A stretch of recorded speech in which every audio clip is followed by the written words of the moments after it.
लेकिन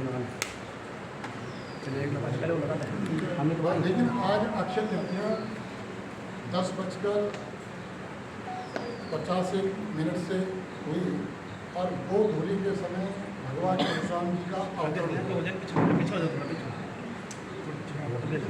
भगवान परशुराम जी का अवतरण बाहुबल पर, ज्ञान बल की विजय है कि बाहुबल पर ज्ञान बल।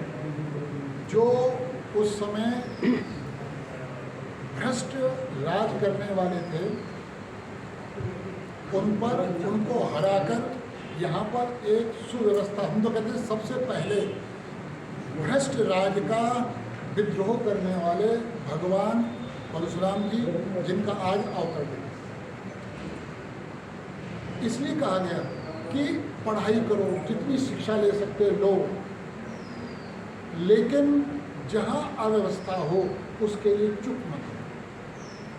जहाँ एक आम मनुष्य के लिए जो चीज़ हानिकारक है उसके लिए चुप मत करो। अगर चुप रहोगे तो तुम्हारे बराबर पापी कोई नहीं।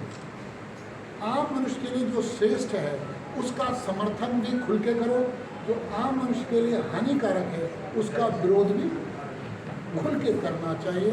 यही एक संदेश रहा भगवान परशुराम जी, जिनका आज अवतार।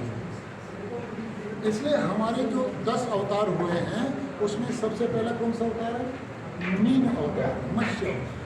उसके बाद कश्यप अवतार, फिर वाराह अवतार, फिर वामन अवतार, फिर परशुराम अवतार, उसके बाद राम अवतार, कृष्ण अवतार, अंत में बुद्ध अवतार। ठीक है। लेकिन ये हमारे देश का या हम लोगों का दुर्भाग्य है कि ना तो राष्ट्रीय अवकाश भगवान महर्षि कश्यप के अवतरण दिवस का है, ना भगवान परशुराम जी के अवतरण दिवस का राष्ट्रीय अवकाश नहीं है।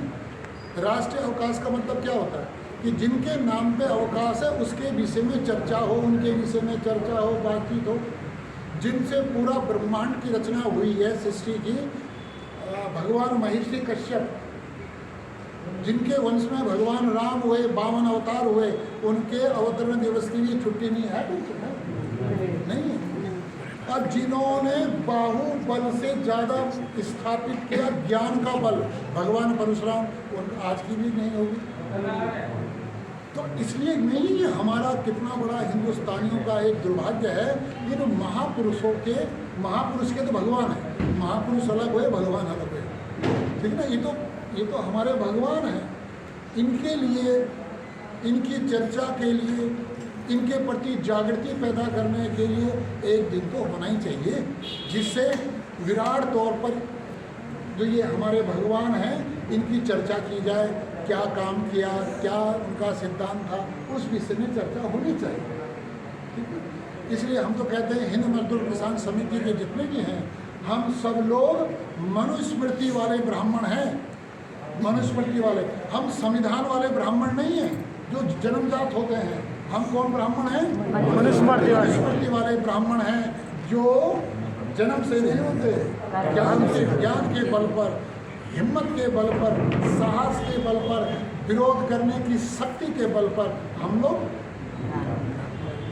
तो ब्राह्मण का मूल क्या होता है कि जहाँ मानवता के खिलाफ काम हो खुल के बोलो, मानवता के पक्ष में हो खुल के साथ दो। यही भगवान परशुराम जी का संदेश है। माँ कौन है भगवान परशुराम जी की? माँ रेणुका। तो माँ रेणुका है, वो माँ है।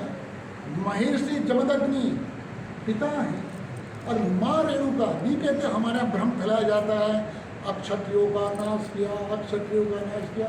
अरे मामा हैं भगवान परशुराम जी के, अक्षत्रिय मामा हैं। अगर ऐसी बातें फैलाते हो तो भगवान परशुराम जी के मामा कौन है? उन्होंने सहस्त्र भाव जैसे दुष्ट का, जिन्होंने शोषण का ही जरिया बनाया हुआ था, सहस्त्र भाव, उसका नाश किया।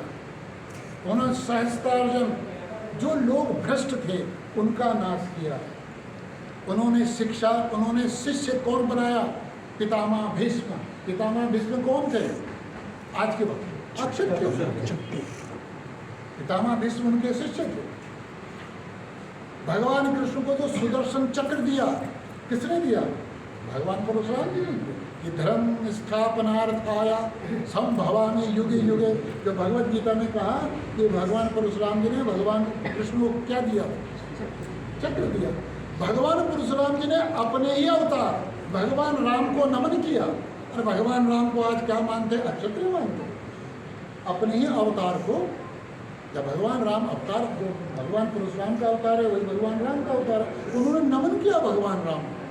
तो ये हमारे बीच में जो फूट डालने वाले हैं, इनसे हम ब्राह्मणों को जागरूक होना चाहिए और जागरूक करना चाहिए।